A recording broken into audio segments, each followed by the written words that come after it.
নমস্কার বন্ধুরা, আজ আমরা human anatomy and physiology chapter 14-এর একটা গ্ল্যান্ড, যেটা হলো প্যারাথাইরয়েড গ্ল্যান্ড, এই গ্ল্যান্ডটা কি এবং তার সমস্ত ফাংশনগুলো আজ আমরা জানব। এটা হলো আমার এই চ্যাপ্টারের 5th লেকচার। আজকের ক্লাসটা ভালো লাগলে ভিডিওটাকে লাইক করো এবং এই চ্যানেলে নতুন হয়ে থাকলে চ্যানেলটাকে সাবস্ক্রাইব করো। So what is parathyroid gland? Parathyroid gland হলো এন্ডোক্রাইন গ্ল্যান্ডের একটা ইম্পর্টেন্ট গ্ল্যান্ড, যেটা চারটে থাকে আমাদের বডির মধ্যে। ডান দিকের উপরের ছবিটা দেখো, ছবিটা দেখলেই বুঝতে পারবে।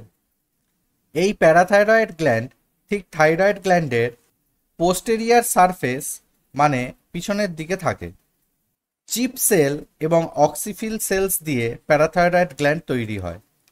চিপ সেলগুলো আমাদের বডিতে প্যারাথাইরয়েড হরমোন সিক্রেট করতে হেল্প করে। এই হরমোনকে আমরা অনেক সময় প্যারাথরমোন বলে থাকি বা পিটিএইচও বলে থাকি।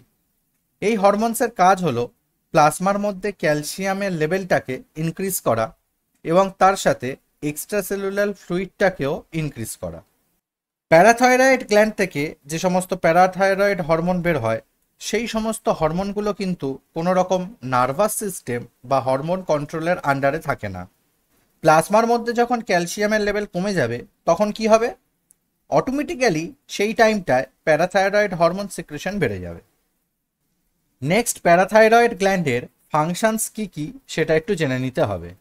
First point, maintenance of serum calcium and its regulation. মানে প্যারাথাইরয়েড হরমোন বডির মধ্যে থাকা সিরাম ক্যালসিয়ামকে মেনটেন এবং রেগুলেশন করে।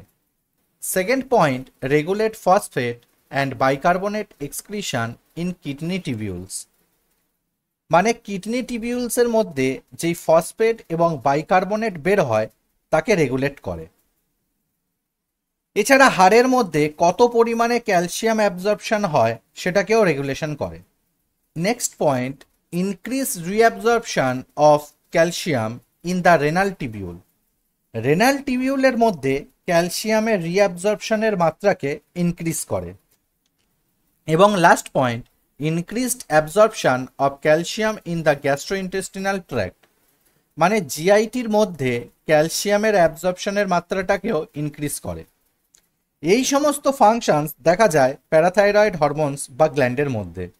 পরীক্ষায় যদি কোশ্চেন্স আসে যে প্যারাথাইরয়েড হরমোনসের ফাংশনগুলো লেখো বা প্যারাথাইরয়েড গ্ল্যান্ডের ফাংশনগুলো লেখো, এই পয়েন্টসগুলো লিখলেই তুমি ফুল মার্কস পেয়ে যাবে। এই স্লাইডটাতে আমরা প্যারাথাইরয়েড গ্ল্যান্ডে কি কি ডিসঅর্ডার হয় সেগুলো জেনে নেব। First, hyper parathyroidism. Hyper parathyroidism কাকে বলে? বডিতে যখন প্যারাথাইরয়েড হরমোনসের মাত্রা বেড়ে যাবে বা বডিতে যখন প্যারাথাইরয়েড হরমোন সিক্রেশন এক্সেস মাত্রাতে হবে, যার ফলে বডিতে অস্টেইটিস ফাইব্রোসা ডিসঅর্ডার দেখা যাবে। এই ডিসঅর্ডারটার ফলে বোনসের খুব ক্ষতি হয়, বোনসের স্ট্রেংথ খুব কমে যায় এবং ডিফর্মডও হয়। ডান দিকের ছবিটা দেখো, এখানে কেমনভাবে হাড়ের মধ্যে প্রবলেম শো করছে, যেটা অ্যারো দিয়ে বোঝানো আছে। সেকেন্ড ডিসঅর্ডার হলো হাইপোপ্যারাথাইরয়েডিজম। এটা হাইপার প্যারাথাইরয়েডিজমের ঠিক উল্টো। বডিতে প্যারাথাইরয়েড হরমোন যখন কম সিক্রেট হয় বা কম বের হয়, তখন এই ডিসঅর্ডারটা হয়ে থাকে। এই ডিসঅর্ডারটার কমন একটা ডিজিজ হলো হাইপোক্যালসিমিয়া। মানে বডিতে যখন ক্যালসিয়ামের মাত্রা কমে যাবে, যার ফলে হাত বা পায়ের নখে সাদা সাদা স্পট আসবে। নিচের বাম দিকের ছবিটা দেখো, বুঝতে পারবে। এছাড়া এই ডিজিজের মধ্যে টেটানিও দেখতে পাবে।